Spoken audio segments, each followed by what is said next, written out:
Bienvenue dans notre formation Gérez vos expériences, interprétez les résultats du test de votre offre. Dans cette troisième vidéo de la série Gérez vos expériences, Manage Your Experiments ou MYE, nous vous montrerons comment consulter, évaluer et appliquer les résultats d'un test MYE. Si vous n'avez pas regardé nos précédentes vidéos sur la planification et la configuration d'un test MYE, nous vous recommandons de le faire avant de poursuivre cette troisième formation. Après avoir configuré un test MYE et l'avoir soumis à Amazon pour validation, vous pouvez vérifier le statut de votre expérience à tout moment depuis la page d'accueil MYE. Un statut actif signifie que votre expérience est en cours et que les clients qui consultent le contenu de votre offre sont séparés en deux groupes. Un groupe voit votre contenu original, le contenu A, chaque fois qu'il apparaît dans Amazon Store. L'autre groupe voit votre contenu alternatif, le contenu B. Vous pouvez généralement consulter les résultats actualisés d'une expérience toutes les 1 à 2 semaines en consultant ces détails dans MYE. Si vous décidez de consulter les résultats avant la fin d'une expérience, n'oubliez pas qu'ils peuvent évoluer. Ils représentent le comportement réel des clients, y compris tout trafic atypique qui peut survenir sur une courte période. Les résultats sont plus fiables lorsqu'ils sont consultés une fois que l'expérience a atteint un résultat significatif, ou si elle a duré au moins 8 à 10 semaines. Nous fournissons 3 types de résultats MYE et présentons des données agrégées si votre test inclut plusieurs ASIN. En haut de la page des résultats, vous verrez un pourcentage qui indique la probabilité qu'une version de votre contenu soit meilleure que l'autre. Sous votre pourcentage de probabilité, vous verrez une répartition des statistiques de vos contenus A et B.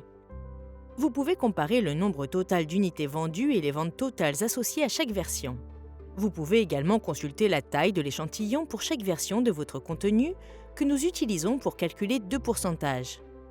Le premier est le taux de conversion. Il correspond au nombre de clients qui ont consulté une version du contenu de votre page produit et qui ont effectué un achat divisé par la taille de l'échantillon. Le second pourcentage est le nombre d'unités vendues par visiteur unique. Autrement dit, le nombre total d'unités vendues après que les clients ont consulté une version de votre contenu divisé par la taille de l'échantillon. Le dernier type d'indicateur que vous verrez pour un test MYE mené à bien est l'incidence potentielle estimée du contenu qui a enregistré les meilleurs résultats sur un an. Nous calculons cette incidence en mesurant le nombre moyen d'unités vendues par jour et le nombre moyen de ventes par jour pour les deux versions de votre contenu. Nous soustrayons ensuite les moyennes du contenu ayant connu le moins de succès à celles du contenu ayant connu le plus de succès et nous multiplions le résultat par 365. Ces estimations ne tiennent pas compte des variations saisonnières, des changements de prix et d'autres facteurs.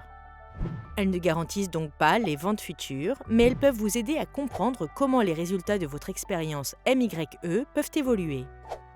Vous verrez une colonne, très probable, pour l'incidence potentielle sur un an, qui indique le résultat moyen calculé. Vous verrez également les colonnes meilleur des cas et pire des cas, qui indiquent le scénario le plus optimiste et le plus pessimiste avec un taux de confiance statistique de 95%. Après avoir examiné les résultats de votre expérience, vous pouvez publier votre contenu alternatif à l'aide des outils de mise en vente habituels. Si l'option de publication automatique a été laissée activée par défaut lors de la configuration de votre test MYE, nous publierons automatiquement votre contenu alternatif, à condition qu'il soit nettement plus performant que le contenu actuel de votre offre. Ceci conclut notre formation et notre série Gérez vos expériences. Merci et bonne vente sur Amazon Store.